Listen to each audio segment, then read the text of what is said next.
Hello and welcome to another episode of the Never a Straight Answer podcast, the podcast that aims to cover a wide range of topics from conspiracy theories to popular culture and news. I'm your host Gaz, and joining me in the studio, it's said the day Alexander Graham Bell invented the telephone, he got 3 missed calls off my co-host. It's Mr. Taylor. Yeah, because he wouldn't reverse the charge. He was ghosting you. He was definitely ghosting you. He was, I can't believe it. I don't know. I Well, was going to give him a good idea as well. good idea, man. He like what for? Mobile. Yeah, that's it, yeah, and he exactly. wouldn't take it, yeah, satellite.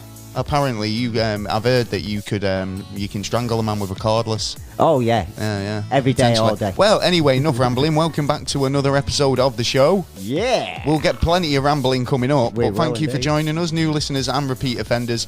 If you've never listened to us before, Yeah. thank you and welcome along. Yeah, welcome. We've got an joining interesting episode this week because we've scrapped the topic. We had a topic this week. We did. And we will get to it. It's a good topic. It Don't is, get it me wrong. really is. But with what's going on at the moment, Yeah, we kind of felt like we needed to kind of have a chat about it. Yeah, So yeah. this week we're going to be talking about the crisis in the Ukraine, as well as how that affects us. Yeah, Could it yeah. be potentially World War III? Oh, yeah. Who knows? I mean, one we're of them, going to innit? get into it, and we're going to look at what the news and media are saying Yeah. in this instance. I think Yeah. we have our own opinions, but do. there's a lot of stuff coming out on different news platforms. Some of it is conflicting. Yeah. We'll see what comes Some of up it in we the thought was conversation lies, but anyway. then it turned out to be actually it's truths. Yeah, well, Which it's was- a lot of propaganda. Yeah, a lot yeah, of propaganda. definitely, Well, that's all coming up a bit later on in the It show, is. plus the normal news and world events. But firstly, what have you been up to this week, Mr. Taylor? Just working, mate. Work- Just chilling, and then working 9 first to day of work 5. as well, and this all kicks off. I know, yeah, it's like shit. It's like it doesn't make you. I think, never forget like, the day. Haven't we just like had all this crap? Yeah, I was yeah, like, we've we just literally just said like we can come out and play now. Yeah, but now soon we might have to go out Gee and play whiz. with big masks. Well, Maybe God. suits. Oh, don't Hopefully be not. saying I stuff doubt like it will that. happen that way, but That's horrible to think. it is. I It mean, is. yeah, but like I say, we'll get into the whole thing a bit later on because there is a lot to unpack. And to Yeah, be it's a fair, lot of packaging. it's I think it's just took a lot of people by surprise. But like I say, yeah. So you've been working. Yeah, yeah. How's that going? Have you been enjoying it? Loving it. I'm knackered. I am but as well, to be honest. yeah. This week it's been a long week. Bit but- lethargic, I think, both of us this week. But this is the We've been thing I hard was working. saying because like a lot of people, Yeah. were put in a situation where you were off work for a long period of time. Yeah. Rather furloughed or you've changed direction and you struggled to find work or whatever. It's one of those things There's a lot where of that around. after a long period, because let's face it, it's been a long time. Yeah. For a lot of people. Oh yeah. Where it's you think. Instead of days it takes to get into your work, it takes now like weeks or maybe a month. So it's like you can't just get into it because you're used to the graft. Yeah. It's like I was like saying I was like getting cramp in my legs and stuff. I felt like I had that muscle atrophy. Yeah, Do you know what I mean? It was like, oh man, I've just been I feel like Mike Tyson's been round and professional giving me a few podcaster for rounds. 18 months. Yeah, it's been all right. But yeah, But we stand up and go strong. yeah, of course we do. You've got to do, haven't you? You Yeah. get used to it. You soon get back into a routine, but Yeah, it's get just into the it does swing, take a while, doesn't it? Yeah, We sound it's- proper like we lay abouts. I know. Well, we sort of have for the last couple I of know. years, apart from To be this. fair, no, we've done have bits. been out and We have doing done stuff. bits. To be fair, so don't But beat it's- ourselves up too much. No. Do you know what I mean? Ever No. defending myself. Yeah, it's not Um, like we sit in a chair all the time. Yeah. See, I've taken up a new hobby this week. Yes, Yeah. you have. See, I've been printing stuff. Yeah, You hand have, printing you're a stuff. right little printer now. Yeah, man, I've turned me like room into a print shop. It's amazing. Yeah. But I was in good because like I'd never done it before, so I thought, well, I'll do some stuff and then like see how it goes. And then I had a few people saying, "Oh, they're really good. Like, can I get one?" And I was like, "Oh, all right." So that was really encouraging. Yeah. And I've got ideas, man. Got ideas of where That's it. this Put it could on the go. sheet. So it's for a reason why you why you develop things and why you think, oh right, that if I do this, then that'll help that. Yes. You know what I mean? It's Later on certainly down the will, line. So yeah. It's always good to. well, thank you find for new people skills. who've give us a comment about that. That was really awesome of you. Thank you. Red Wall Radio. Yeah. If you like music, if you like good music, Yeah. check out Red Wall Radio. They're an online internet Well, online does mean on the internet, doesn't it? But they're a radio station that cater for all tastes, but they have a really good playlist selection. Yeah. And we are on there from Thursday nights from around 8 o'clock. Yes. You want to get over and check us out? Go check us out and live. check the competition. Not there, live. then the other people are there. Maybe one day we will be like doing live radio. Yeah. Who knows? Yeah. I doubt it, Yeah. but you know. Well, you never know. Things Well, can change like that. You never know what happens. So other than that, been up to anything else? No, to be honest, I've hardly seen any internet. I've hardly done anything apart from work, to be honest. Well, it's one of those things where it's like, again, what I was saying earlier about, the news and how, you kind of look at it and kind of go, oh, is that happening? Like, and sometimes when you're busy and stuff, and it's like you just see glimpses of it. Yeah. This is how I think that you remember that tank man thing. Oh, all right. Do you know what I mean? Because we were talking about like the Yeah. Mandela effect and stuff a while back, and you were saying about how you remember the tank man, Tiananmen Square tank man. That's right. As went under the tracks. He was squashed by the tank, as you recall it. Yeah. But I'm trying to put it to you that maybe you were young, you were running through the house, you'd gone, Mum, can I have a pound for whatever ice cream man's here? Yeah, you seen a flash of the telly and ran out of the door, and you remember seeing something, but you when your brain's just gone to the obvious. Well, he obviously got run over by the tank. Yeah, Do you know what I mean? It could have gone that way, but the thing is, I remember it. Ice cream man's out like, can I have a quid? Well, who's that guy? All right, he got run over. Yeah, it was kind of a shocker. So it was one of them that I actually sat down in front of the telly and was watching what was going on. But that's my recollection. If it's right or wrong, well, that didn't down to happen. the brain. Apparently, he probably got carried off somewhere because he'd never been seen again. But myself, I'd still say he did. And apparently, a guy come forward a couple of years ago and said that he was the man who was actually stood in front of the tank. Yeah, but I could have turned around and said that. Well, no, but I mean, he was probably genuinely the guy. To be fair, might have been, but to me, I don't understand why he would say he it wasn't. If he, what would it gain him? Some people like to go out there and try and make the fame out of someone else. You know what I mean? Stealing fame. Yeah, there's quite a few people who go out and do that. What if you're not going to come forward and say it's you? You know what? In fact, there was a movie like that, wasn't there? Where there was I'm sure I've seen that storyline somewhere. Where they're basically like, it was a train crash of some description, and Unlikely Hero, the film was called. Oh, right, okay. Yeah, that was right. It was called Unlikely Hero, and it was like a homeless guy saves a load of people from a burning train. He pulls them off the train. Yeah. And then when he doesn't want to come forward for it. He's like, no, I don't want the publicity. I don't really care. Like I did what I did, but I don't want to be in, the fuss. Yeah, I don't want to be known as there. I just want to get on with it. But as a fucking hell, I remember quite a lot about this film actually. But I think there was a Cinderella moment with the shoe. Yeah, where they were like, if this fits or whatever, like, and this other homeless guy who heard that he'd done it, but he wasn't going to come forward. Yeah, came forward.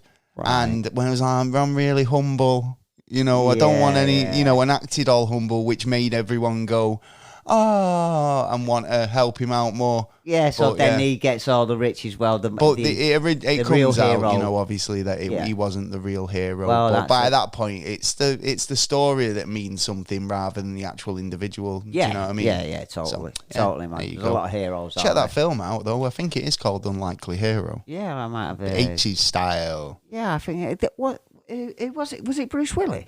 I don't think it was Bruce Willis. I might be thinking of another film we did where he had Die Hard. No, he had a crash and he was the only survivor and he had no scratch on him. Oh, I don't know. Unbreakable. Unbreakable, yeah. It might have been that. I might have been mixing it up with that, but yeah. Oh, there you go. You go. I really keep forgetting where I'm up to with the show. So, Audible. Oh, yes, you got to get some Audible. So, I mean, a lot of spare time. People are going on bike rides and whatnot. Yeah, do you know what I mean? Yeah. Like, going for long walks. Spring is round the corner. Oh, yeah. Maybe. Go to the park. Something, going to the park. Yeah, going for a jog. Yeah. Whatever you're doing. That's it. But you want to make the most of that time. And, you might want to listen to an audiobook. Well, Audible is offering a free trial and a great way for customers to enjoy audiobooks and make the most of every moment. So make the most of this moment. Well, with their trial, a customer will receive one free audiobook of their choice to keep. Yeah. Even if you cancel your subscription, Prime customers will receive 2 audiobooks because they are special. They are special, They're already in the pocket of Bezos. They've already paid the $7.99. You love them. So whatever it is. So, you give them an extra book, which makes sense. It does. But they have a wide range of, and the world's largest selection of audiobooks, including bestsellers, new releases, sci-fi, romance, mysteries, classics, and more. Massive amount. You can get a 30-day trial, which means you get 1 book. Yes. And like I say, you can keep it and then cancel. It's $7.99 a month, and like I say, cancel anytime. Yeah. Or stay with him, and it's a good deal. You got a free one. It's good as well, though, because they do have podcasts. They do. And we're on there as well. So it's not just audiobooks, but it's Audible, man. Free trial. Yeah. Link in the description. What have you got to lose? Exactly. Moving on. This week, like we said earlier, we're going to be talking about the crisis that's going down in the Ukraine. A lot of people, go liking things. There's been actually a South Park episode recently about people likening things to the Holocaust. Yeah. Yeah. And how shit, it's so extreme that it's like, well, no, because that was an actually fucking vile event. Yeah. Things happen in history that you don't want to repeat. And these, likening, oh shit, something really weak. And likening it to an event such as the Holocaust is just fucking ridiculous. And I think like South Park made a really good point of that. The fact is now, over recent days, people have been likening what is happening to the events of World War II as a whole, right? So, well, it's the invasion of Poland, wasn't exactly, it? the invasion of Poland, but that's when, you're taking it too far now. When you invade a country that has no business being invaded, you just, and, the people who live there are scared. Sovereign country. Scared, don't know what to do. They're just everyday people. It's like, trying to defend their line because, like, I don't know what the Ukrainian military was like. I mean, what's their army and defences like as a, I suppose it's a bit bigger now. Well, I'm presuming so now, especially with civilians joining in and helping. Yeah, because there's been an order like over the last 24 hours, hasn't it? Saying basically how old? 18 to 60-year-olds. Because again, this is the thing about news outlets. You hear different ages, and I think I heard 13. Earlier on, 13, as young as 13, and I was like, wow, no, that's a bit young, that. I thought it was 16, but I mean, you don't be sending your 13-year-old kids. I mean, even 18's too young, in my opinion. No, but that's the thing where when Germany was being taken by the Allies, then they did use the kids. But I don't think that kind of situation. Oh, yeah, there was the Hitler Youth, weren't they? I mean, in that respect. But, I mean, it's like, that's...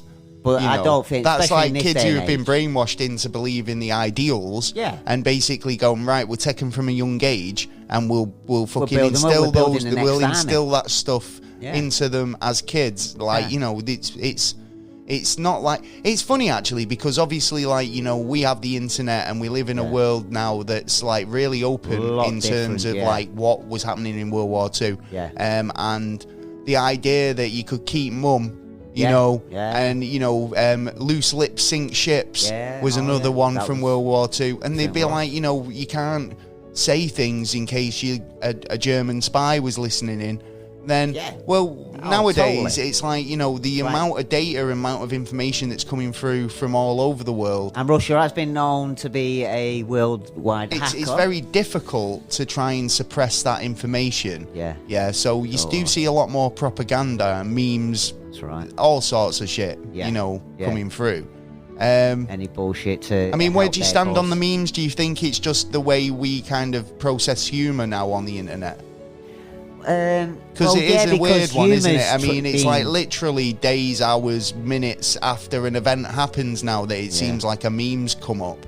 And, Well, I believe when they going to start banning memes at one time, a couple of years ago, they were looking at it. Do you want to hear my opinion on it, right? Political satire, right? Yeah. You know, France, I think they had a paper that was, you know, going for years, and they tried to ban it, I think, because it was politically... You know, they post comic strips and stuff like that in it. Yeah, that's right. You know, the Times does it. Yeah. You know, there's so much from World War One, World War Two, where it's, you know, caricatures of caricatures of like Hitler, caricatures of like, you know, all of these figures. Churchill. Well, you know, they all had these sort of like memes. And I mean, that was the newspaper version of it, I suppose. Well, yeah, but Putin's already dealt with papers in Russia, and he's even RTV. He has control of what's getting That's basically exactly what I'm saying. Yeah. So, like, but when you have suppressing information, and you've got places that are suppressing the news from the West, and your country's only getting part of the story, then you're only getting part of the information. And the thing is, Putin is like, you know, Hitler, what they're saying. Come on, guys, don't worry about it. Come over to Mother Russia. We will look after you. Come home, and then if you don't, we will bomb you. Yeah, and it's like, shit. Well, have you got a choice? No choice. You haven't got a choice. One or the other. And which one would you? Which one field would you end up being in? Exactly. I mean, at the end of the day, sometimes you might. But I mean, I'm sure these Ukrainians might feel torn by that. I mean, in terms of, you know, what do I do for my family's safety? Do I just give up or defect or whatever? Do I flee the country? Do I stay and fight?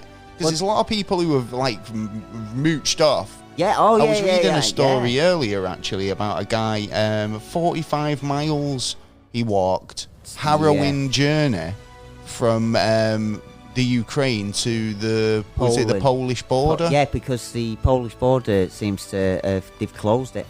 It's crazy, that. In one way I think it's right, but in another way I think it's wrong. Women and children, you know, old people and stuff, but those who are at the fighting age should go back, because their country has been being invaded, and their army, you got to support your country. Russia, I mean, as I understand it, because I was looking through a bit of the kind of the timeline, of Russia and how, you know, who's operated the country, basically.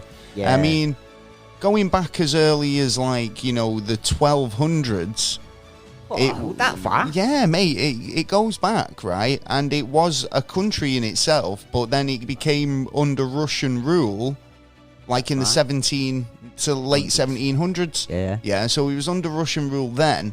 Obviously, there was a rise of Soviet power, and then that was kind of early 20th century, like 1917. Yeah. Yeah, and then they didn't actually declare independence then until 1991. Yeah. Right? That's right. But then, obviously, this is where all this has started now, because obviously Russia claimed they had that ownership. And it's like, what was it? The Iron Curtain. They want to keep that partition between what goes on in Russia to the rest of Europe and the West. Line, do you know what I mean? But a little part of it is NATO's fault for agreeing that we wouldn't actually let the countries in the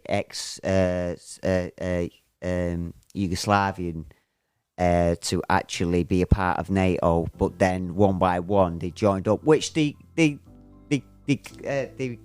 rightly should have, because they were independent countries. Yeah. But then he didn't like it because the Ukraine was like the last one. But the problem with that is, like, now, the way he seems to be invading the Ukraine, because obviously, by tomorrow morning, you know, we're watching now at 1 o'clock in the morning on Saturday night, the 27th. Yeah. And basically, when you're looking at the map, he's going round all the borders of the Ukraine, but into territories that basically he's declared it independent. or declared independent. That's right. Now, other countries that were thinking of joining NATO, who were Finland, I think. No, was it Switzerland? I think Finland as well, to be honest. Let's have a gander. I'll just try and find the story. Yeah, I can't think but of it. But basically, he was turning around and saying, if you decide to join NATO, there'll be repercussions. Do you know what I mean? And it's like, well, why is that kind of, because they would have been part of the buffer So line. Putin reveals plans to dominate Europe. So this is the Daily Mail.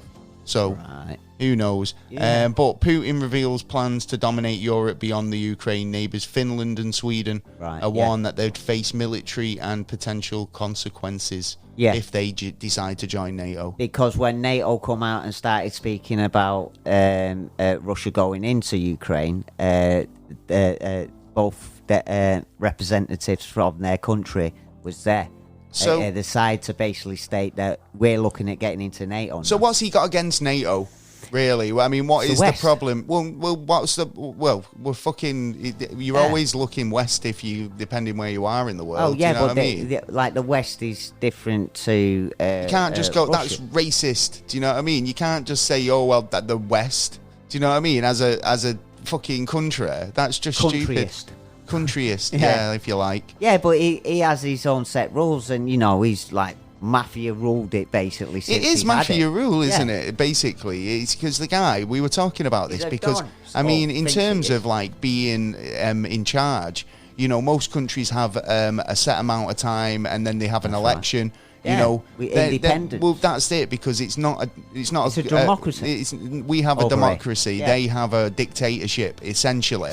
Because the way he's set it up is that he'll always be in charge, no matter what job he's doing. Essentially, right? Exactly. He's been in power for almost 20 plus years. That's right. Yeah. And the guy just seems to think he's invincible. He can do what he wants. Now, it's a funny thing though, because the fact that the US and Russia have been in this Cold War situation, it seems like for forever, since the 80s. Yeah. And then when it finished, it did turn up. About 5, 10 Do you know years what ago. the term Cold War means?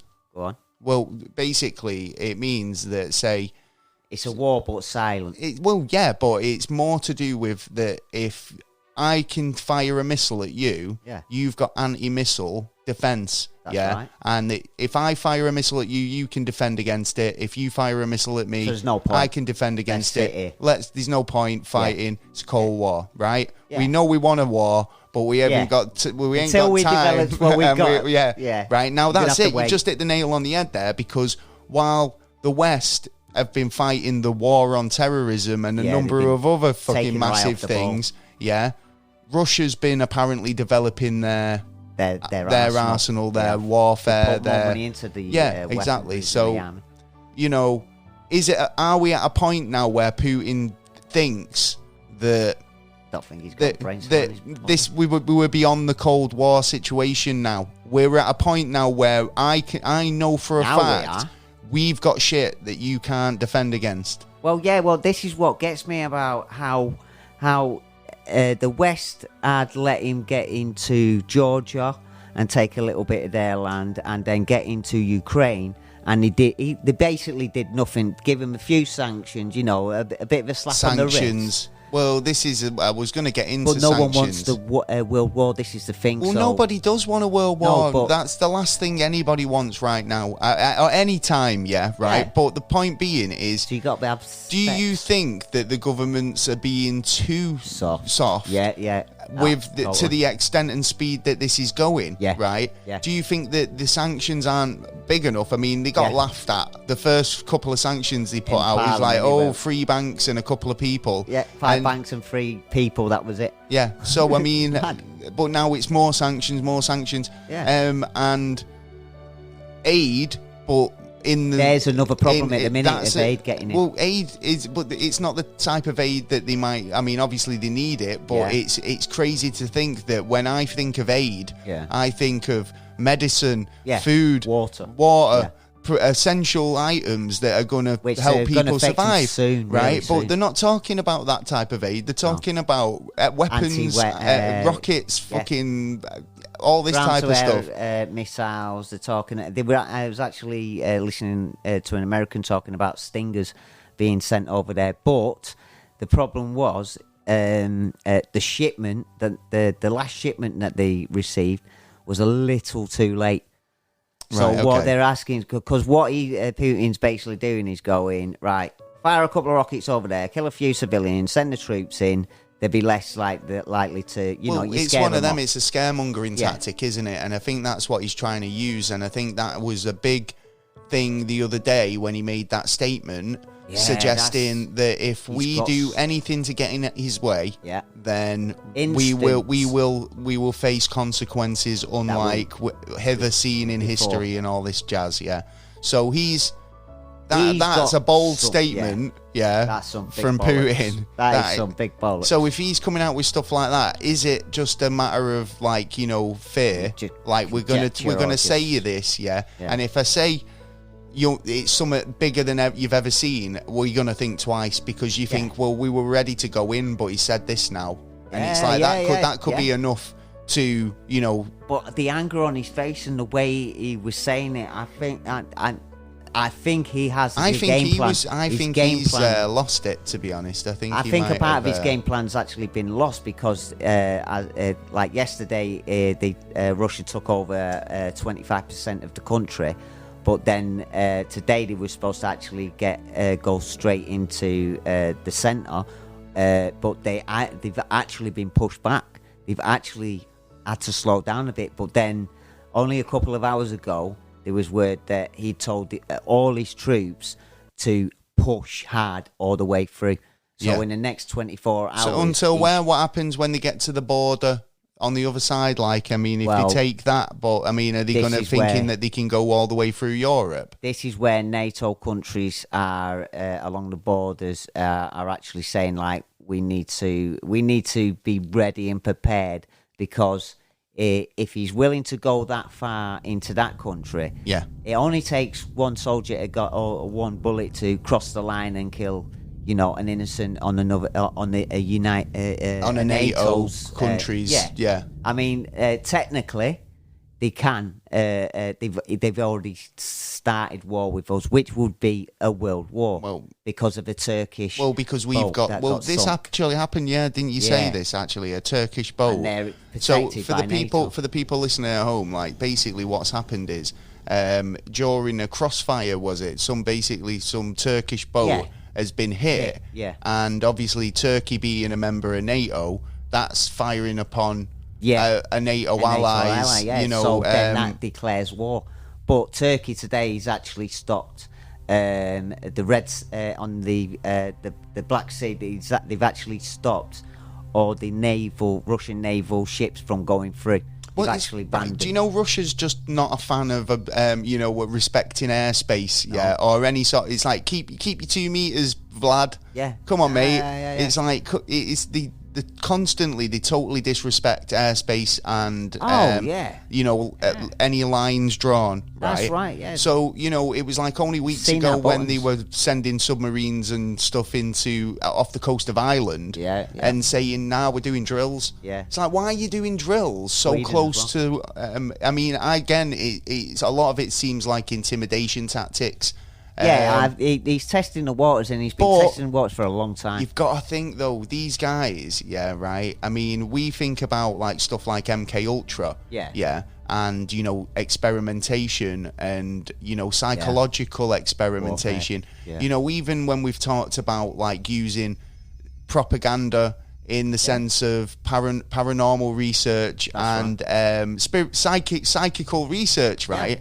The whole men who stare at goats. We need a division of this because the Russians have got a division of this, and we don't know if it works, but the Russians might be making it work. So we need to be making it work. Well, they have been making data as well. Well, that's what I'm saying. So it's like it's a lot of it comes down to this misinformation. So that's right. Again, and you do dangerous. Have to worry about what you're reading, what you're checking out. And RT today, right? which again, it's a news outlet.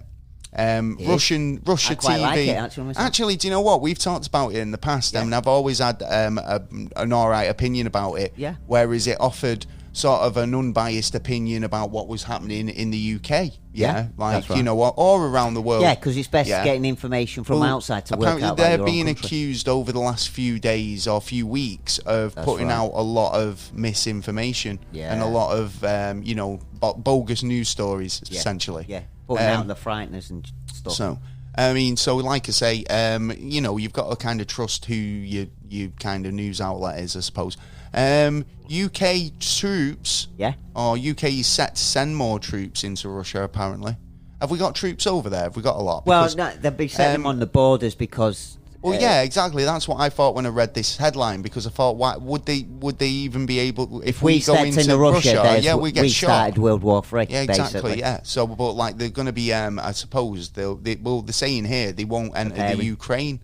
Yeah. They can't because, like, if anyone enters from NATO either one, then they are basically starting World War III. They're saying they're starting the fight, and that's why they're letting him do his move. If he gets Ukraine and persists and carries on, then we know that we're prepared and we're ready, and we've got a lot more troops and a lot more firepower, and basically the Russian to be honest, people are going to be I think someone over needs to step in, because I mean, like we were talking about earlier about the age group, the age bracket of people that are being asked to stand up and fight. Yeah. I mean, I'm not a war type person, by any stretch of the imagination, but there's been scenes that have made me want to go and help. Pat my backs and get a visa and go over and help. But obviously, it's like, with there is military that could step in. It's just like you were saying, it's softly catchy monkey in terms of how we kind of approach it, because if we do make one false move and it kicks off World War III, it's like, what's better? I mean, this is the thing. I think we're already in a state of economy. The economies all around the world not being the best they've ever been. Imagine what it was like in World War II with rationing, things not being delivered. I mean, shipments of food and that, it's 24 hours. If let's say a massive area gets blocked or stopped, we could be losing half our food within 24 hours. We might not see a banana. Yeah, for a jillion years. Yeah. Well, no, this is the extreme, isn't it? Like, don't be. I mean, we can't be going around scaring people, because obviously these conflicts that spring up and they dissolve. We can only hope that it's going to be something that settles down. When we were looking into this, actually, we're looking at all the conflicts in the Ukraine. Yeah. This has been going on for ages. I mean, obviously, this has actually happened before. Maybe not to this extent, but there's been times when the Russians have been at the border saying, and done manoeuvres. I think, like, obviously, it's a kind of a situation where Putin lays claim saying it's like almost the birthplace of Russia, isn't it? Yeah. So it's like, why they Lenin was born there as well. That's another reason. But they don't like that socialism. Do you know what I mean? But he does. Lenin. I mean, Putin. Well, why is he such a fucking communist? Basically, he's going. He's basically, like we were saying about him being the mob boss of Russia anyway.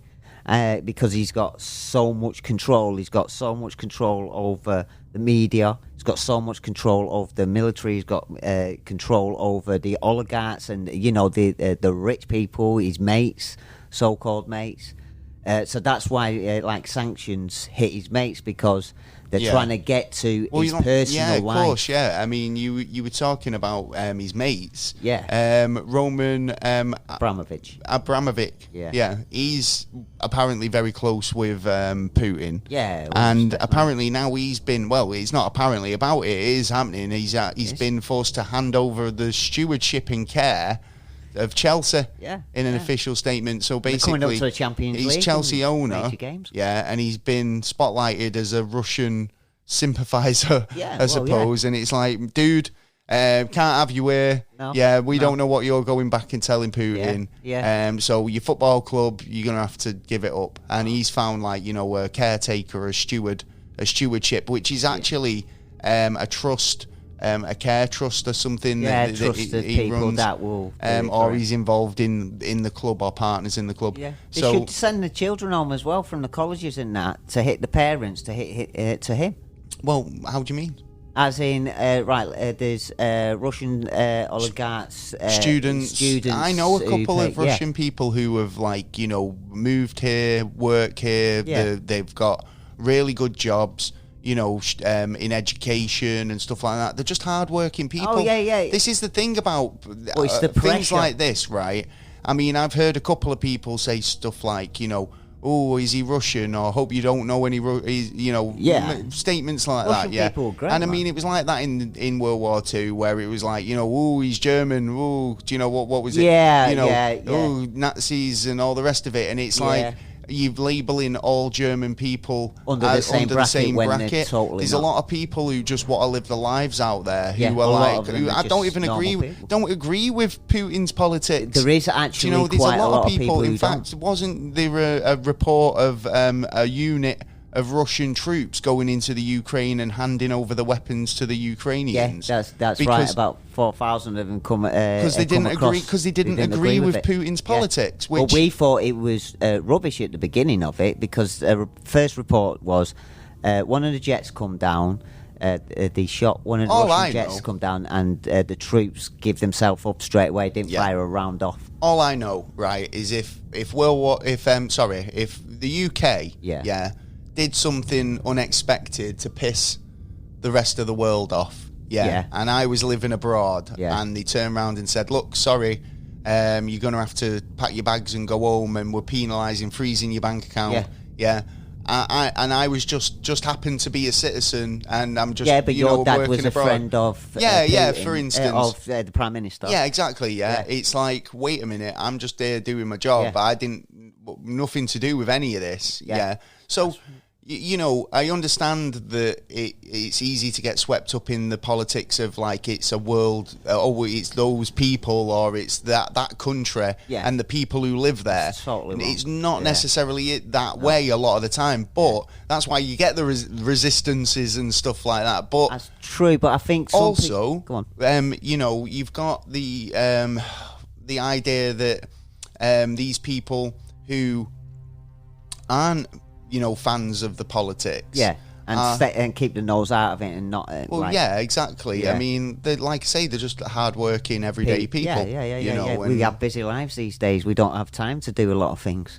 But I think that a lot of people who go against, like, let's say, Russians people, it's about they have their responsibility of their own commander-in-chief, that they can put enough pressure. Well, no, that's what we were saying earlier, though, to actually stop it and reverse. Well, it's all about information and how you paint the rest of the world. So it's like, again, I mean, I'm saying they're hard-working people. Some of them probably don't care about politics at all. Like, some people don't over here.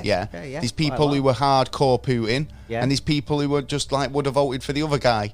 Right. If there was another guy, if he hasn't been caught and put in prison, or, you know, vanished in some sort of mysterious way. But so I mean, there's a percentage of people who live in Russia who are like, oh, for fuck's sake, I don't want anything. We're just literally just giving us a bad trying to name. keep the nose clean and like not getting involved with. Exactly. Which is fair enough, because I could imagine Putin turning on his own people and actually putting the force. Look at all the stuff he's suppression done of information. How the media operates over there, I'm not quite sure. But obviously, if they're getting one side of a story, then it's very easy to fall into, well, what Putin's saying is right, and he's such a caring prime minister or prime president or whatever he is. He's sort of cultist, really. Yeah. You know what I mean? It's like... He's a big cult leader. That's, I think, what Hitler was in a lot of ways.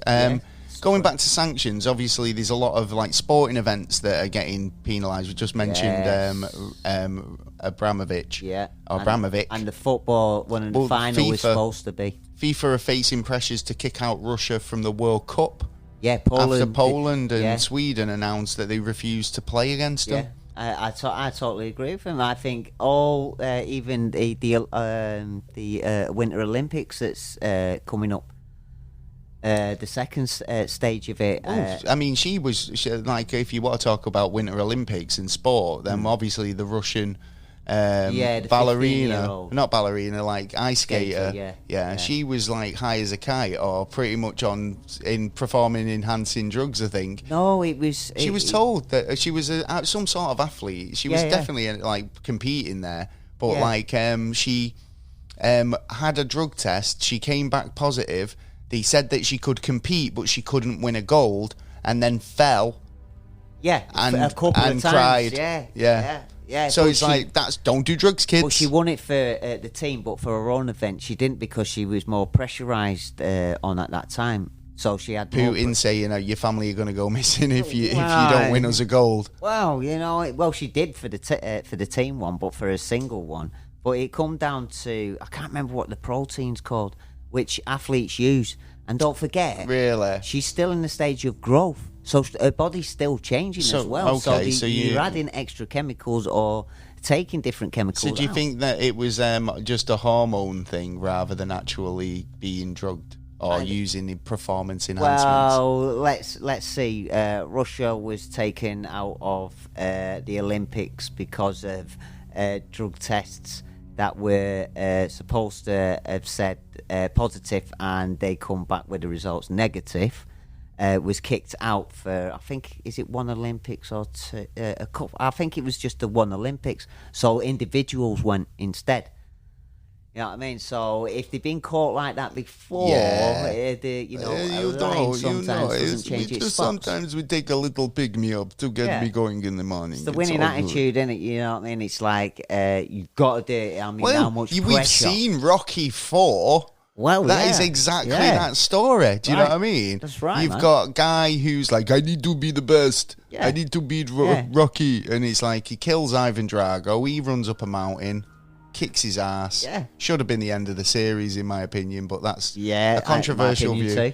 Well, I don't think it is a controversial opinion, to be honest. No. You know, finish it where it finished. You know what I mean? You don't need Tommy Gunn. You don't need any other sequels. Just finish it where it finished. I actually, going off topic totally, but I actually bought the Rocky box set, which contained Rocky 5, and I just took it out and threw it in the bin. It's like the Rocky series finishes at Rocky 4 for me. If you've got, if you like Tommy Gunn, then get a fucking life. Oh yeah. Yeah. Anyway, moving on. For a while. This is interesting. Have you heard of the Jolly Rogers cookbook? I've heard of it, but go on. There's a lot. I mean, it's a myth, mate. It's almost a myth. It's a legend if it's not a myth. Okay. Yeah, right. The Jolly Rogers cookbook was a book of recipes which was apparently going round in the 80s of a cookbook which taught you how to make, let's say, dangerous and banned things, right? So, Molotov cocktails being one, right? Yes. Stuff like that, Yes.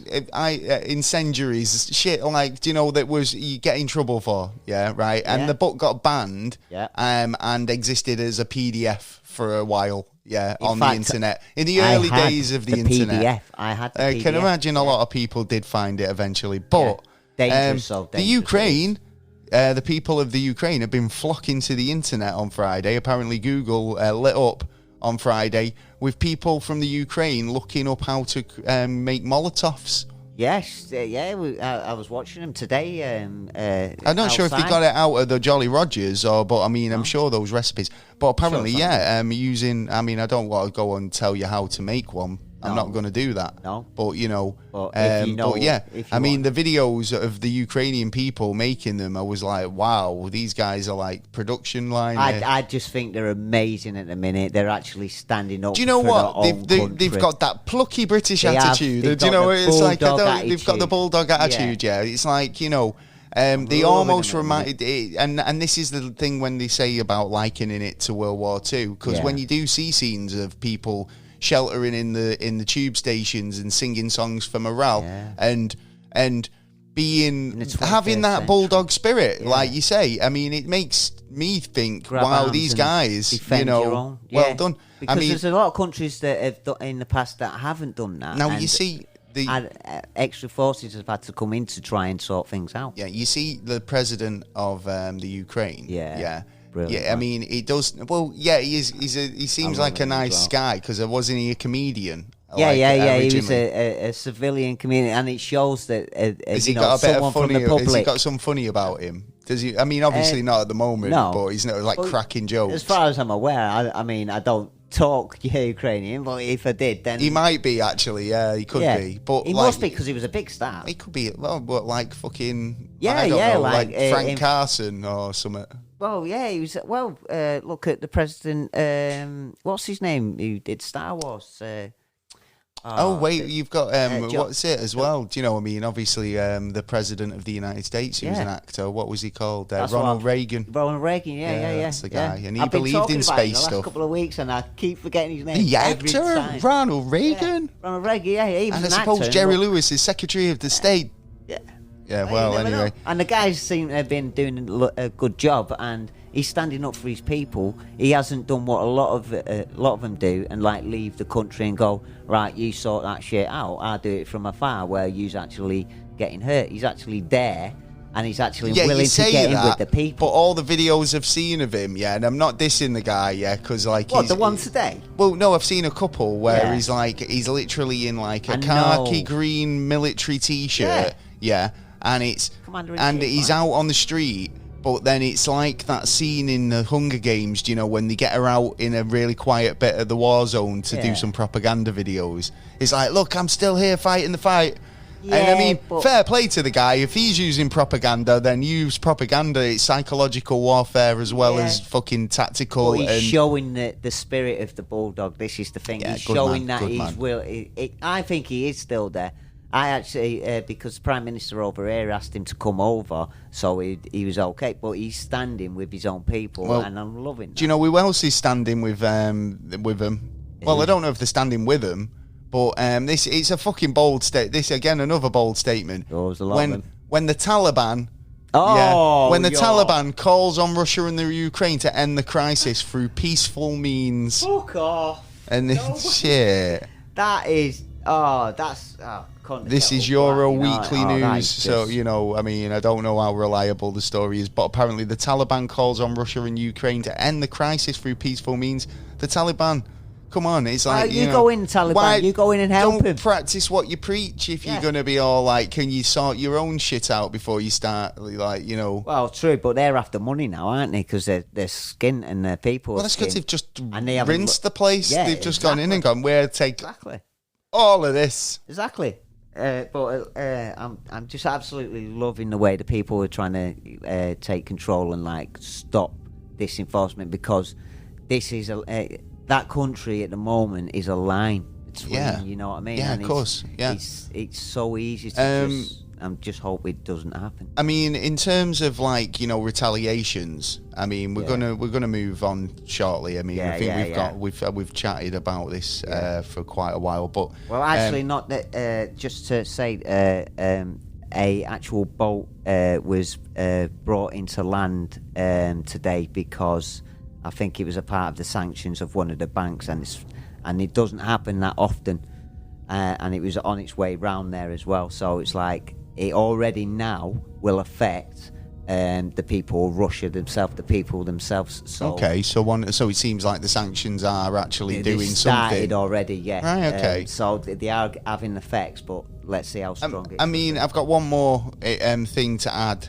before we do move on. Okay. But we're talking about retaliations there in terms of different sanctions. But one competition that's not gonna stop Russia competing. Oh yeah. Is the Eurovision Song Contest. You're joking? They're still allowed to do that? They're gonna let them in. Organisers say that the annual event in May is a non-political cultural event. That's true. And you know they're gonna let anyone who wants to compete, right? But it's just gonna make me laugh so much when literally every country goes nil pois. Yes. Yeah. I mean, look how they treated us with Brexit. I know, we all got shit. It could have been the best song ever written. Yeah. We got fuck it who got Ed Sheeran's wrote it with Elton John. Yeah. And he's like, nah, it's shit. Yeah. Shit, nil pois. It's like, honestly, let him compete. It'd be interesting to see who actually does give them points. Some points. Yeah, it will be interested on that. But then that can be twisted on that as well. Yeah, I mean, I have got some more stuff we want to talk about this, and obviously as it develops, we'll probably be giving our 2 cents about it. And we know that people. I mean, it's only been 3 days in, and people are getting bored of it already. It's not that they're bored of it. I mean, I can give you my personal opinion on this, and this is I'm that type of person that when something big happens on the news, I'm interested to know what's going on. I kind of go, oh shit, and I really need to know. Right. And when the Twin Towers happened, it was like blanket media coverage. Then you've got stuff like COVID. When that happened, it was blanket media coverage, stats every 5 minutes, all the rest of it when we were in the thick of it. And it's got to the point now where I'm just like, I can't deal with I need to have a bit of enjoyment. I needed a break from just like all this data. It's horrible. And obviously Boris Johnson's made a statement earlier today basically saying brace yourselves for some absolute horrific scenes that are coming, because war is shit.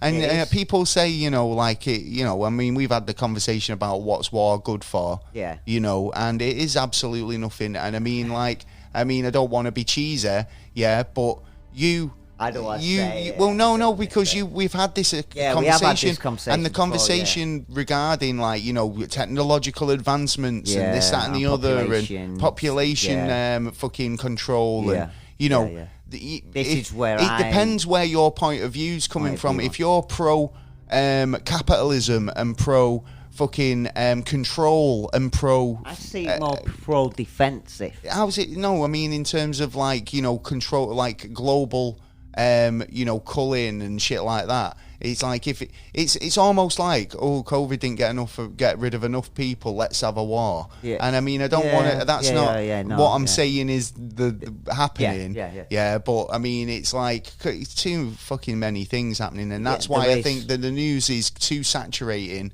And especially like on I say, the one topic, it drains you. Kind of does drain you a bit. And I think I've kind of had one eye on it this last week, but obviously it's been, well, no, because we talked about it last week as well. Yes, we did, and the week before, So, I put my fingers up saying 3 days. He was trying to correct me. He was being passive-aggressive. I was. Right, let's start a war. Don't be starting no wars with me, son. I'm all about peace. Let's make love, not war. No, you're all right, mate. Not you and me, just generally in life. Yeah. But like I say, for Russia, I give a nil pois. Yeah. Do you reckon it is going to go? Well, I did check the doomsday clock today, which still stands at 100 seconds to midnight. It does. And it's due to be changed, isn't it? It's different because a lot of people kind of suspect, right? So again, we will move on from this, but there's a lot of people out there who kind of go, oh, they've got a big ground force, and whether they use that to go this far. I mean, it's the danger in today's modern warfare is I mean, you clear the ground before you move in. Yeah. Do you know what I mean? It's why would you? Or you don't even need to move in once you've cleared the ground. You just claim it. Yeah, you know what exactly. I mean? Yeah, you can do. It's under our control now. Yeah, you can do stuff. And it's a scary prospect because with Korea. I mean, I know they're not involved, but they've been launching rockets recently that other countries are going, whoa, you're getting a bit too close here. Yeah. So, and we know that those exist. What else exists that we don't know about? Well, this is I think is the most fearful thing about it, and the way his language was about how dominant, very he can intimidating. kick. Yeah. So there is, I think there is something behind it, but hopefully we can stop it before whatever his plans are. Very could potentially. I mean, like be a kind of a escalation. It's just one of those things. It could fizzle out. It could escalate. I mean, and if you've got a capability and you can get over there and help, do so. Well, this is the problem, you see, because I mean, what's the harm in other non-NATO countries stepping in and lending a hand in that respect? No, but then Russia will turn on them. Well, of course. But if your citizen decides, or you get your group of citizens, maybe have a little meeting with them, go like, anyone want to help him? Like a people's army. Yeah, and take them out. I mean, realistically, there should be something like that, and that's what NATO's supposed to. Well, that's kind of be. I mean, but there's still residents of a country that would be kind of blamed by the Russian government. They'd say, no, it's your guys. You've got, even if it's a group of international army, where you've got like a bit of French, a bit of this, bit of that, bit of German, bit of English. But then it's like, well, all the people who were involved would be, and then it's all about trust as well. Their side. You're more likely to help your country than the enemy of your country. I understand. We could talk about this for ages. We could, but we have a lot more points. But moving on, if you want to get involved, if you want to talk about your opinion on what's going on, how you see things going, if you've just got a comment, a query, or suggestion about the show, if we've said something wrong and Taylor's offended you in any way, anything like that, please, contact us and please send your your complaints to Points of View BBC. No poison, please. Who does that now? It's not what's her face anymore, is it? No. Weakest Link lady. No. She should go back to that.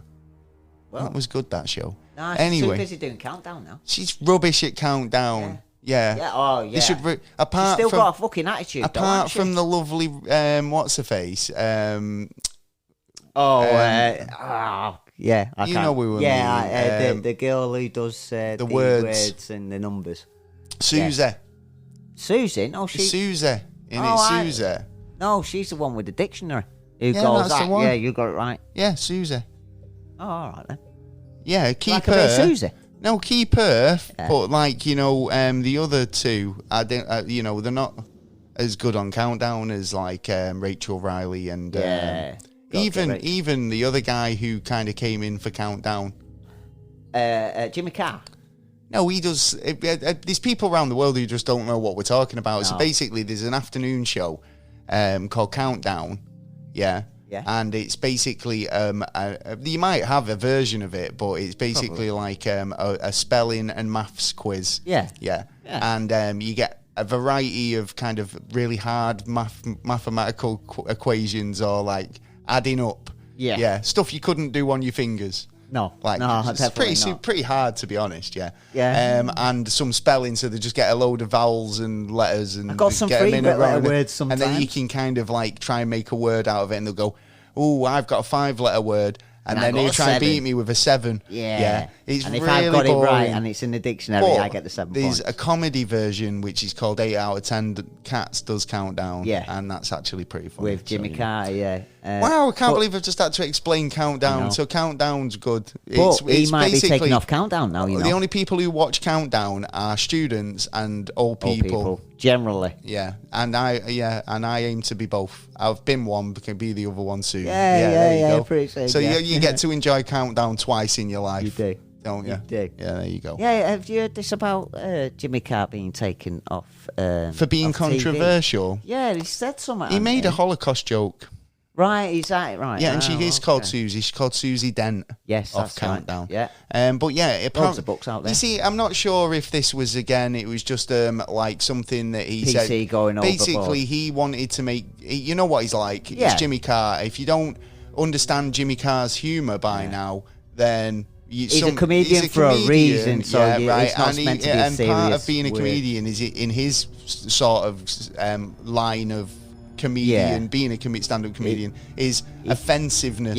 Yeah. And if he can offend you, he can hit you between the shoulder blades. Yeah, exactly. Then he's doing his job. Yeah, right? As far as I'm concerned. If you don't like it, don't listen to it. The problem with being offensive is you've got to keep up in the ante. Yeah. You can't say something one week and then expect the same rise out of people by doing the same joke or that level of joke the following week. You've got to keep going, and that's just the pressure. Shocking. It's the shock of the pressure of his game. It's like you wanted more, and he's not an giving easy you more. job when you sit down and you've got to it's think like, of these well, things. I don't. It's bad taste. And I'm not saying what the subject matter was okay. Well, it's not Roy Chubby Brown, but he got it. No, but this is the thing. It's like I've heard way more offensive jokes. Yeah, and Jimmy Carr, he's a funny guy. I kind of like what he does. He's a very good presenter. Yeah, definitely.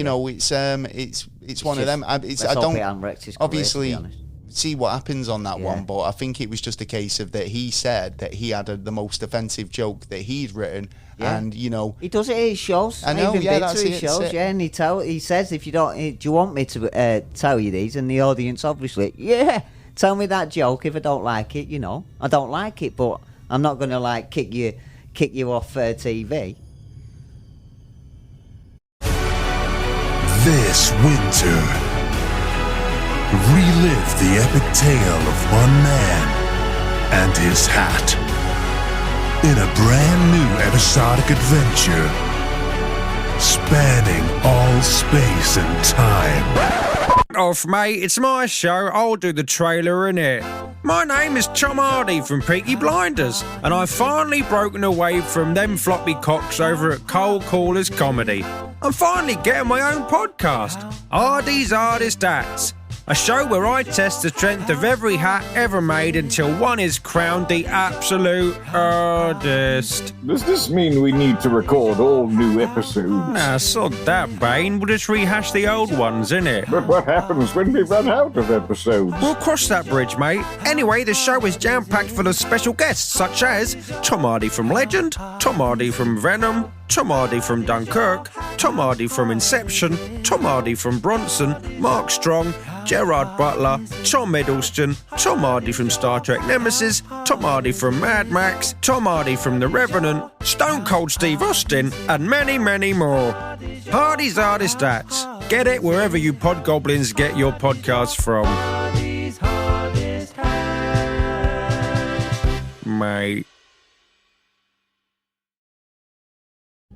Well, we've just had the promo from Hardy's Hardest Hats there. We have indeed. Did you? Hope you enjoyed it. I thought, we'll give, I like the boys over at Comedy Cold Callers. Right. And obviously they've got the new podcast, as you've just heard. Yes. And basically, with Peaky Blinders starting back up for its final series, I thought, who better to plug? Because there is no harder hat, really, is there? No. Oh, it's one of the Peaky Blinders cap. It is. Hope you're watching. I hope you're going to be watching Peaky Blinders. It's, if you've not watched it, it's a really good series. And obviously, it's gone worldwide, obviously having a premiere. Yeah, in Birmingham the other day. Birmingham premiere. Yeah. So, I'm quite interested to see where they went with it. Because I think the last time we saw Shelby, he was on the beach with Hardy. Yeah, Tom Hardy. He was retiring. Yeah, but I think so. I need to watch him again. Do you know when you need to just watch that last episode or the last couple of episodes totally, just to catch up and just get a bit of a refresher before it's on tomorrow, the new series starts. But it is tomorrow, isn't it? Oh, gee willikers. Yeah. Gee willikers. Oh, well, anyway, no further ado, we're going to move on to the this week's events with the weekly news. Yeah. It's a news. Kind of a bit of a mute point, considering it feels like the whole episode's been a bit of a news episode. Yeah. But this is more the light-hearted side of the week. We try and cheer you up. Oh, now we've talked about all the grim stuff. Yeah. You know what I mean? It's now let's get some. I mean, there is still some grim stuff, but it's not like Ukrainian grim, stuff that's some going on there. Grim stuff. We've got some funny grim stuff. How do you have funny grim stuff? Wow, yeah. Well, it's you know what? They make Disney movies out of this type of shit. This is like On the Road Again, or Homeward Bound. So this is a story about a cat Yeah, and I've got a cat. You know, you've seen the cat. The cat's appeared on the podcast many Yes, times. The cat went missing 7 years ago and made a cross-country trek to reunite with its owner. 7 years. How the fuck it found? That's half its life. That's crazy. That's devotion to it. That's an adventure. That's like Toy Story and Homeward Bound all rolled into one, really, isn't it? It's like, you know what I mean? That devotion to your owner. Gotta get back to Andy. Yeah. Like, He must have gone Andy was careless with his toys and pets. It must have gone the wrong way a few times because 7 years. Well, yeah, a cat in California went missing 7 years ago. Found her owners thanks to the microchip. So obviously, like that's still good though, because the microchip, you know, was still working 7 years later. But obviously, it makes me think that. But how does that work? If it must if have the been, cat it must have been the owners? found. Well, I don't know if that's true, right? Potentially, what's happened here is it's been picked up potentially as a stray or somebody's claimed ownership. Yeah, took it to the vets. Yeah, and it's basically been chipped. Scanned and worked out that, you know, it's actually someone else. Let's try and track down the owner, do you know, and it's probably got there that way, but you know, it's reunited and it feels so good. Sorry, I'm getting down with it. Taylor's laughing at me. Down with the groove. I found that really nice when you know when you get that's a good story. The reuniting, especially your pet. Totally. Here's a story for you. Oh no. So do you know? So do you know what? Right, it's like Las Vegas. It's the city of sin. You know what? There's not a lot you can't get away with apart from card counting. Yeah. Wow. Yeah, that's true. And probably some stuff. Yeah. Some other stuff that's probably illegal. Yeah. You know, I mean, some people just can't handle Vegas. There's more likely to be tried there. Well, you see, this is it though. This is a Las Vegas restaurant that has been accused, get this, of lacing its food with THC. Which one is it? Exactly. Where's this one? I want to go to it. In fact, they're missing out on a massive marketing getting the ploy. Munchies off having something You'd to be eat. like, no, this is what we do. Do you know what I mean? It's like we're not trying to conceal it, and maybe they are. But I mean, I don't know what that's going to achieve. If we get people in and they're already hungry and then they eat a meal, are they going to want another meal? Yeah, exactly. Right, now bring me the ice cream. Yeah, right, let's bring a little bit more. It's funny that market research shows they always want a dessert. Yeah. Well, dessert. Not a lot of people have desserts nowadays. Yeah, I mean, it used to be all the time. I'm pretty sure in this world we live in that there's a definite market for that. And why are people complaining? Especially in America, this is legal. A Vegas woman says the restaurant drugged her with food laced with THC. So I mean, it could be, which is obviously the psychoactive compound found in marijuana. And what's wrong with her? What? She wants some more? Is that her problem? Other people online are saying the same thing, saying it happened to me too.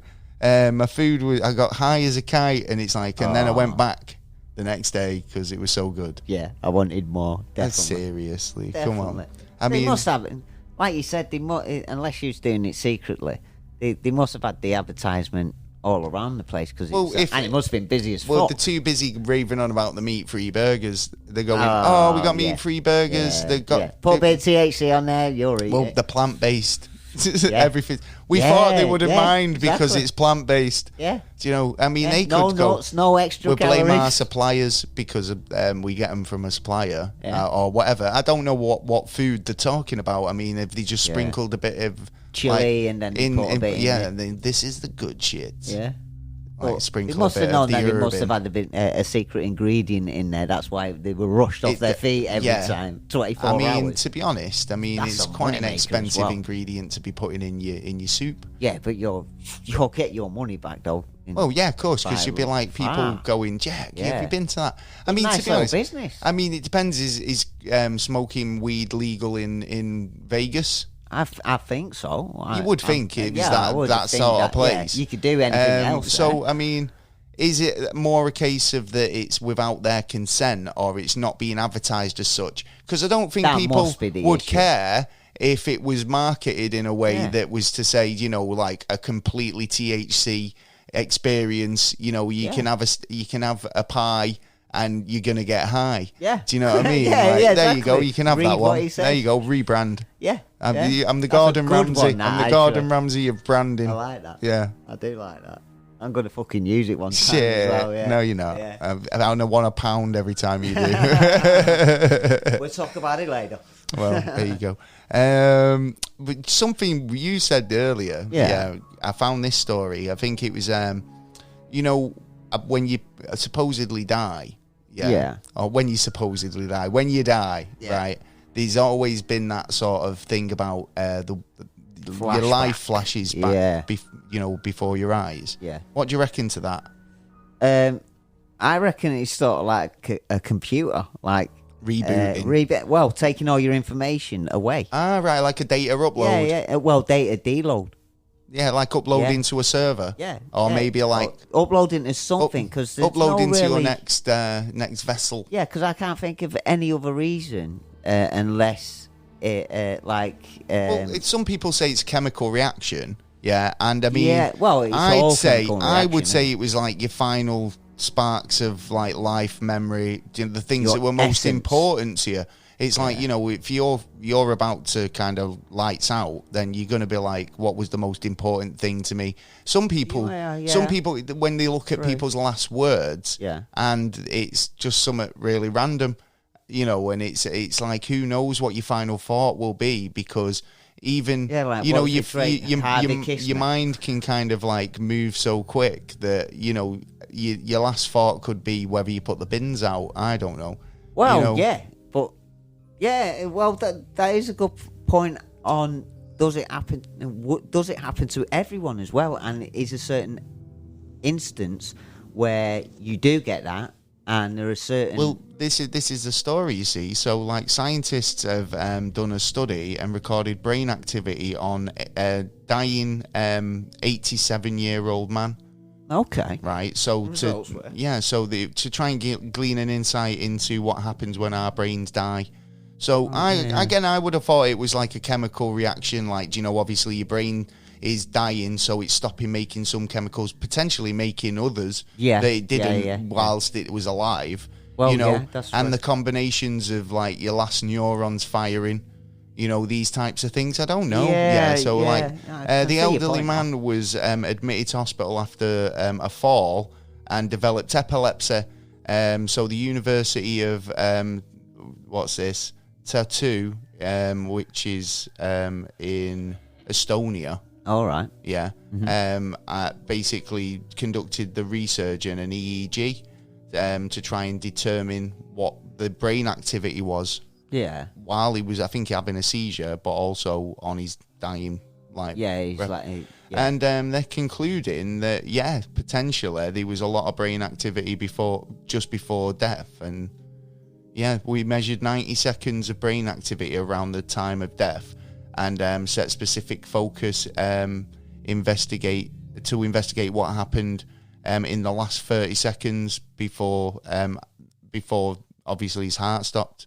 But then you got to consider there's an extra 3 minutes before it starts affecting your brain. Well, of course, yeah. There's no, like I say, it's like depleting, isn't it? It's like when your body. So your last breath. Your last breath doesn't correlate to when your brain die, shuts down fully, or the last sort of neuron fires, and you get that last spark of brain activity. But I'm sure they've took that into account. Well, yeah. Well, if they didn't, I thought it was quite an interesting story, but obviously, what do you guys think? If does your life flash before your eyes when you shuffle off this mortal coil? Yeah, and you come back because you shuffle. That's where we're getting the information when people come back from that kind of experience. Exactly. So, have you got any news you want to talk about? I've dominated it so far.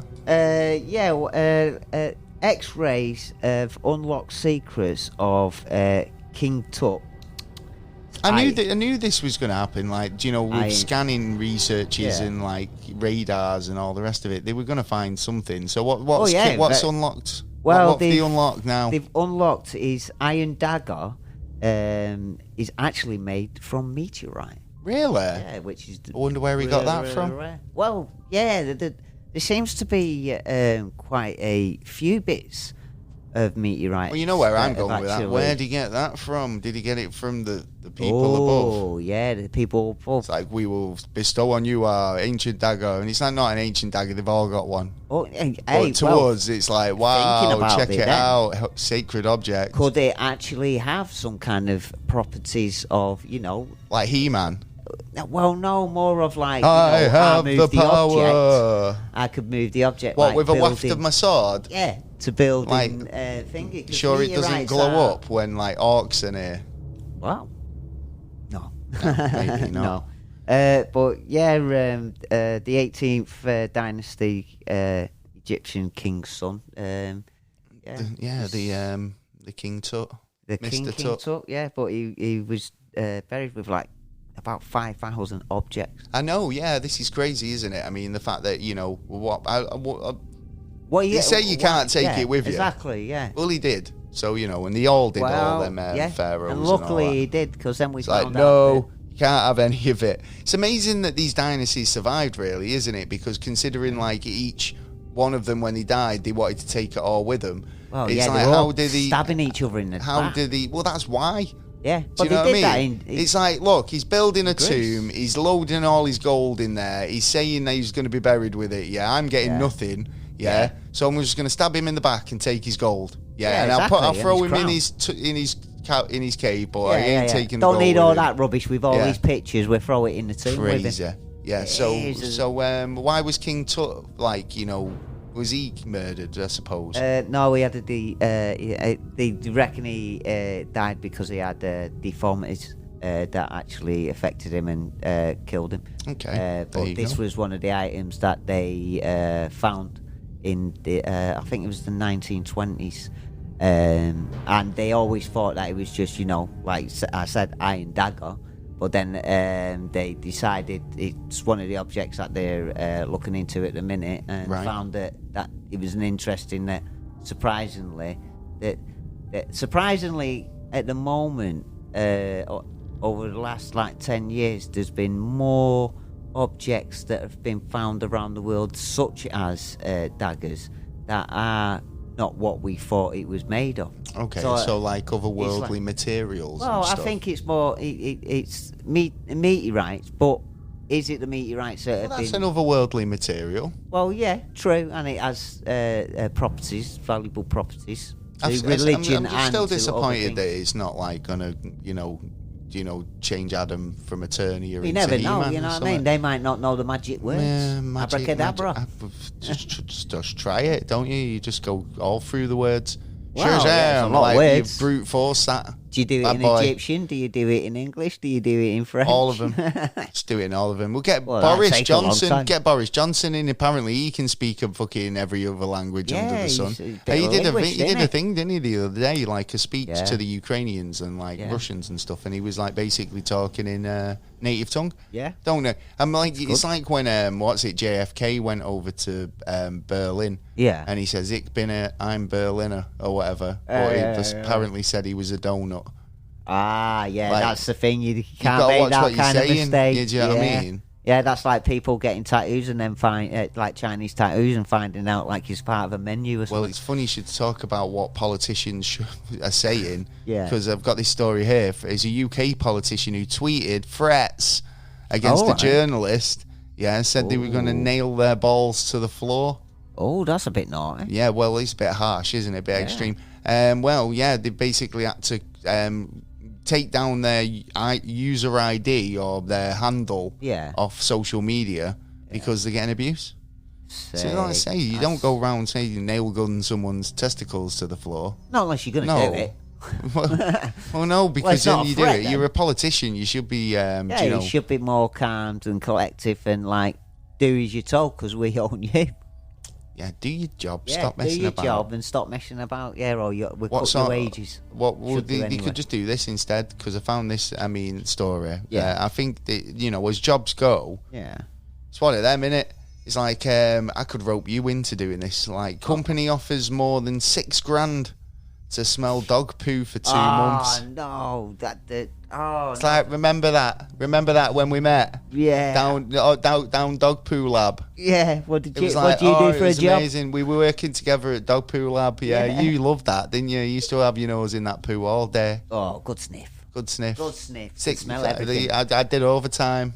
It's like, fucking hell. But Dog poo lab, offering $6,000. That must be dangerous because of the dangerous chemicals within it.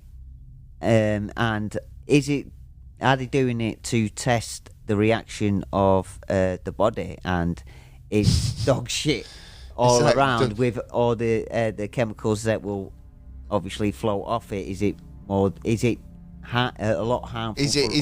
Are we going to catch anything? Yeah, basically? is it going to be like a means of catching like a virus or something like that? I don't know. Because why would you do that? Maybe they're trying to work out whether smell like a dog. Well, no, because obviously there's like people who get fined for leaving dog poo. Oh, right. So you send people around going, yeah, I know that dog. No, what I'm getting at is like, there could be a correlation between people leaving dog poo on the street and not cleaning up after the pets, and people getting noroviruses, these type of things. Yeah, that's what I mean. Right? Yeah. Or there could be like, it's more likely to be a debate on we're paying X amount of fucking money to pick up dog shit, right, and dispose of bins that are specifically just dog poo, right. What do you do with that, right? So, is it a case of that we can leave it? Exactly, exactly. That is exactly the point. So we're going to be like the old streets, Victorian era, where you just horse shit everywhere. Exactly. Horse and dog shit everywhere,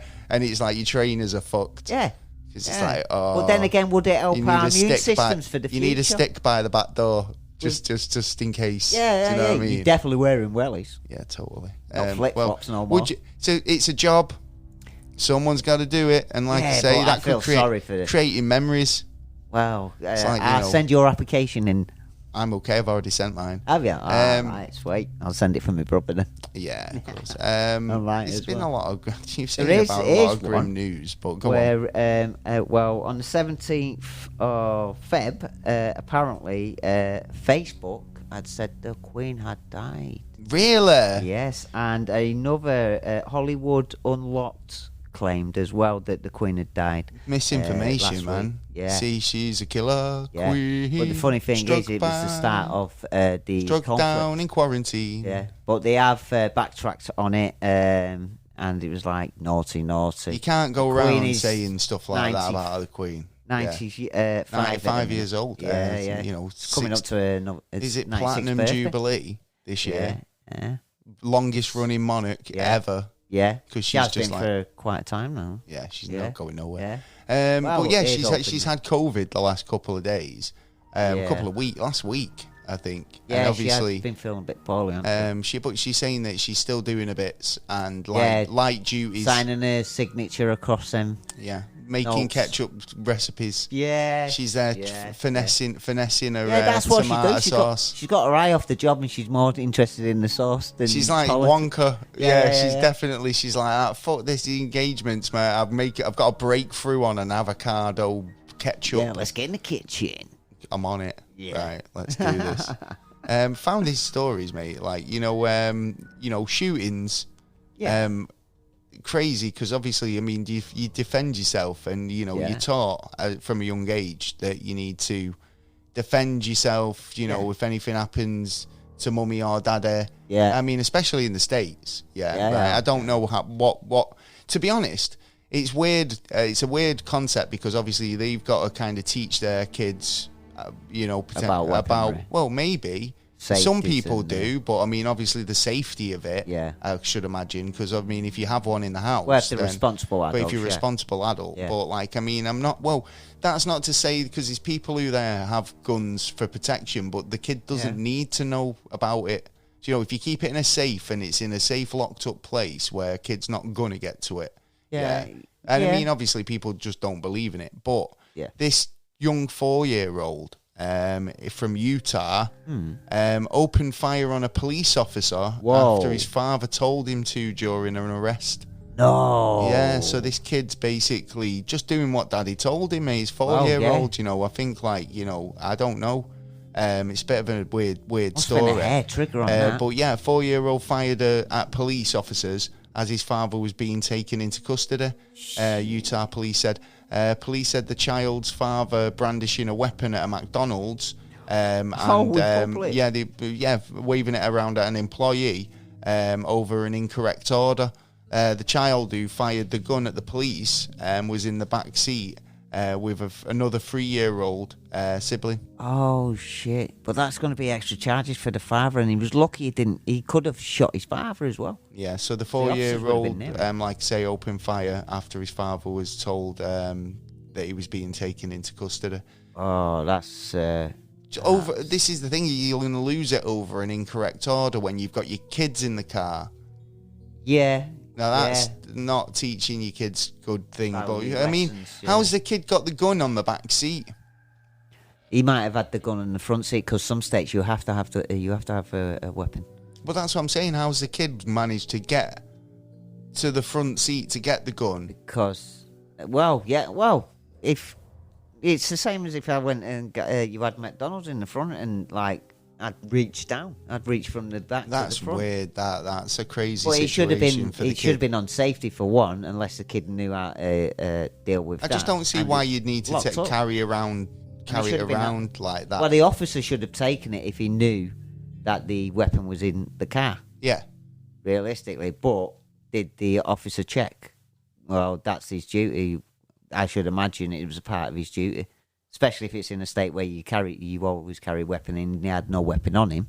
Well, then if the weapon ain't on you, it's either. Well, you know more about can't. this than me. I'm not a big on on weapons and stuff. But like when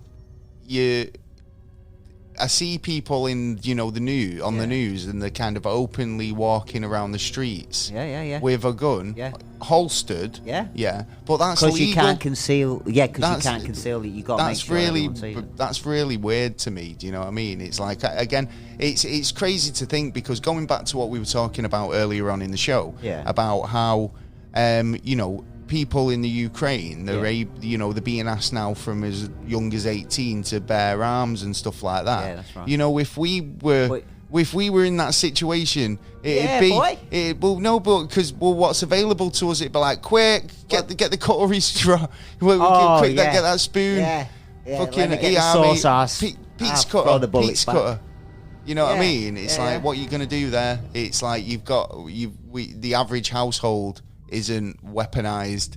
Do you know what I'm saying? Well, you can it's use like when lots of we stuff we as don't well. have it that sort of thing legal over here. Yeah. Like and this is a Kinda lot of hidden countries. around. It's a lot of countries, and this is what kind of bugs me about, like, when you've got other countries like Finland or wherever, and it's like they're under threat. It's like, again, with the average household, the average country doesn't have that sort of line of defense on a personal street by street basis. But there'd be a weapons cache in different areas around the country, and even bases around and centres where when basically you're asked to come and defend your country, you sign up. You're signing up right there. Is that everywhere, or in an ideal world? In an ideal world, it'd be... Because, the Ukraine, enough. I'm pretty sure they've probably used all theirs. Anyway, we're moving on.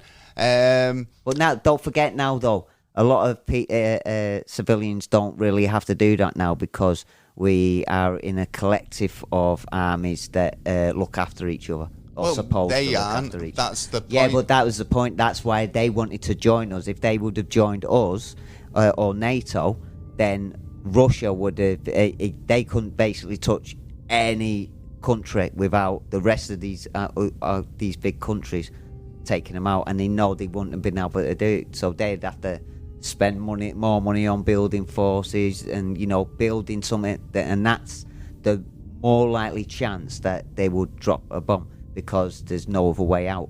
If he's you trap a bulldog into a corner, it's going to come back and bite you. All right. Yeah. You like Trump and Putin, though? I don't like Putin. I think Putin... Anyway, moving on. We've been talking about this. We've stopped talking about this. We're moving on from this. Next week. Miracle baby was born. Oh, right. Yeah, this is crazy though, because apparently it was born on the 2nd of the... Oh, right, because American dates, it's all backwards. It is. So I'm going to say it in English Americans. way. So the 22nd of the 2nd, 22. Yeah, that's the date of birth. Whoa. Yeah. And was born at 22 seconds past 2, or 22 minutes past 2 in the AM. Shit. In labour room 2. Whoa. On a Tuesday. Whoa. That fucking last one was a milker. I know, yeah. It's milked that little. I think they were pushing it with that one. Yeah. But, like, yeah. Well, that's, yeah. But you think of it this way. Someone's bound to. What? Yeah. Someone's bound to have been born on that day at that time. It was like the kid who was first kid born in the millennium.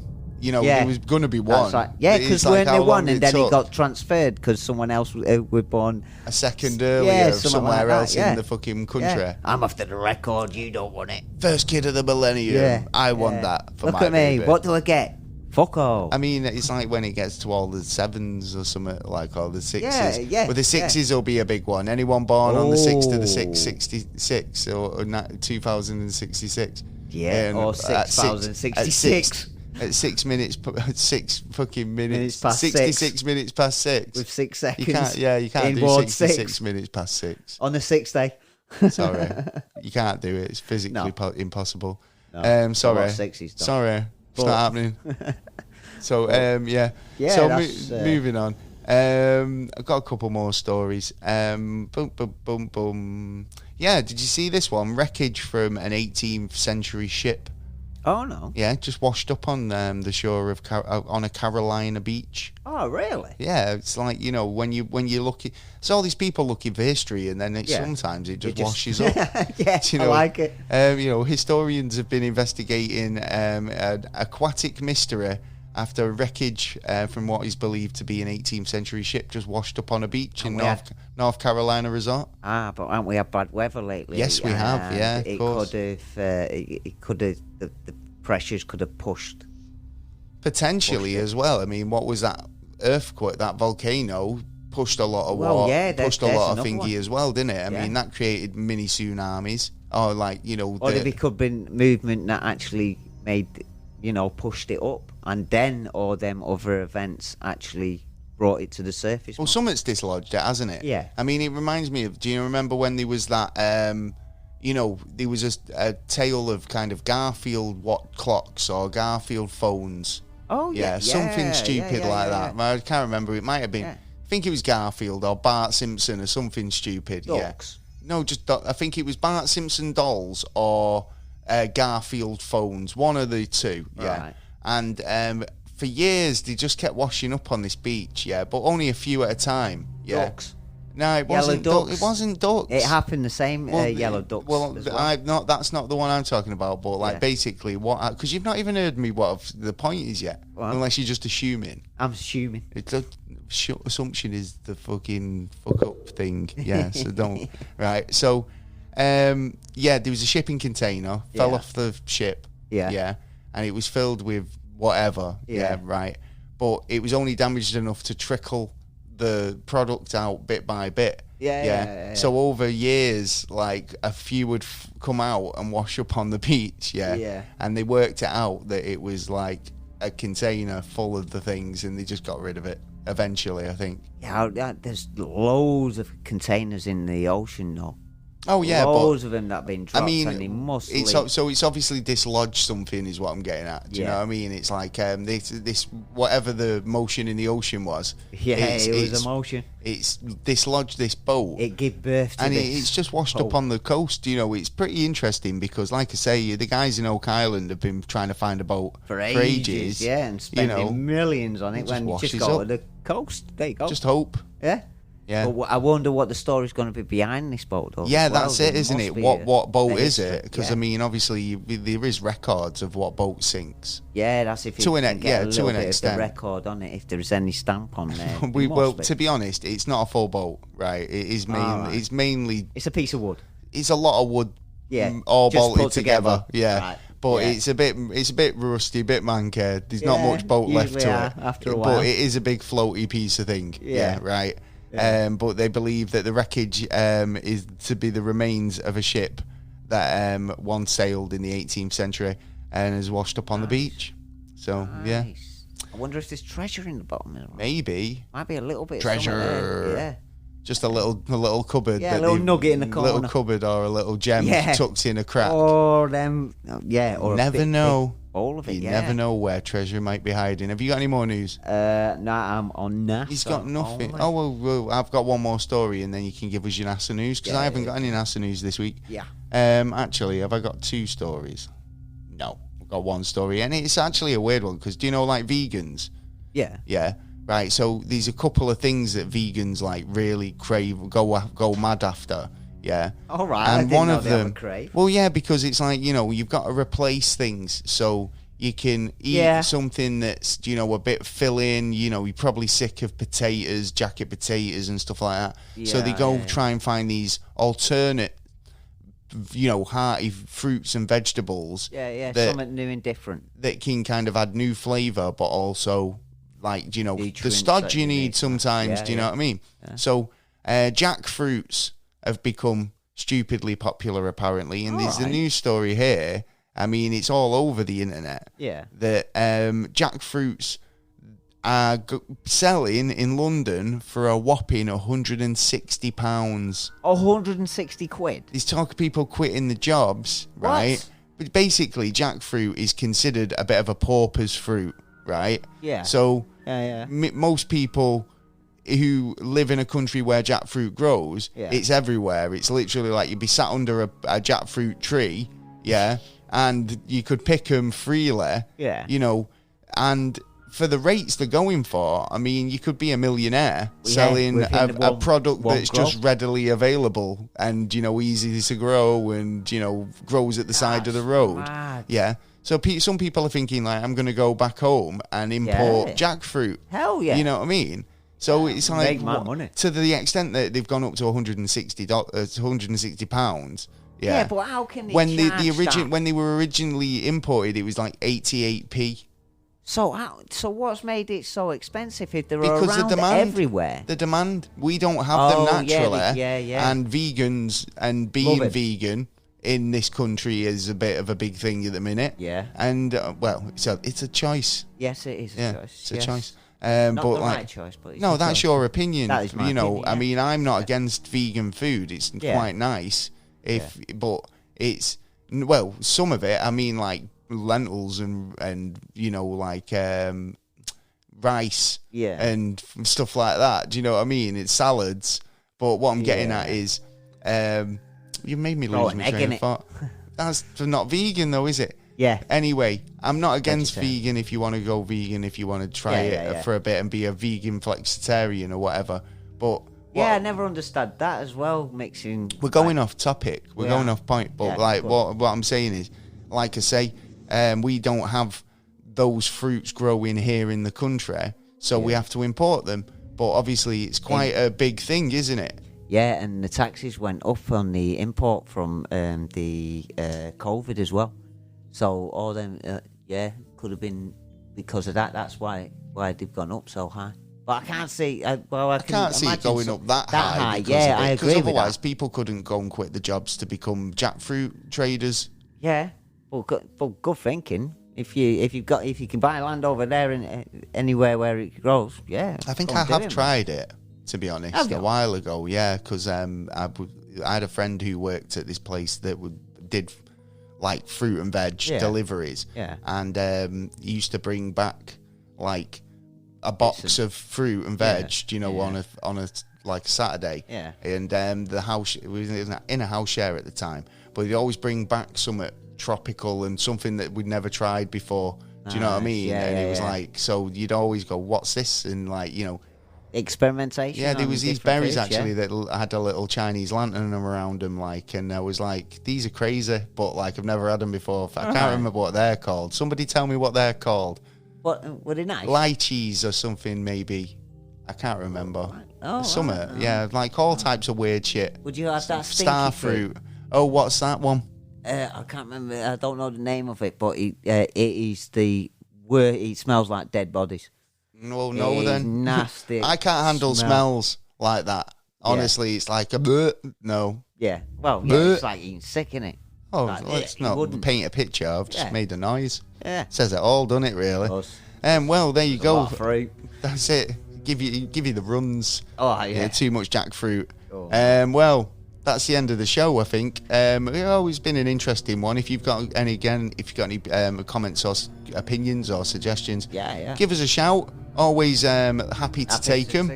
Yeah. Happy to receive plan. a review every now and again. Oh, It's yeah. all good. Love a review. And we love your feedback. So don't Here be indeed. scared. Don't be shy. Send us a comment. Yeah, we're here. Tell us what you think of the show. Yeah. If you want to check out more or find out more about us, you can go over to the website at neverastraightanswer.co.uk, where you can find downloadable content, videos, blogs, and much, much more. Everything. Merch. Yes. We got merch. Get some merch. There's quality design on there. That, Yes. It is. that might not be up there for very much longer, so make sure you go yes. over and check that out. Get it before it's gone. Also, don't forget all the links in the description. Make sure you subscribe. We're available on all podcast platforms. Wherever you get your podcast, we're there. We are. So, we'll catch you next week where normal... No, I think we'll have an update about the stuff, what's going on, if it's not already fizzled out. Yeah, But well, yeah. we'll be back with a proper topic next week. We will. And, we'll catch you next week. This has been the Never a Straight Answer podcast. I've been Gaz. I've been Taylor. Peace. Out.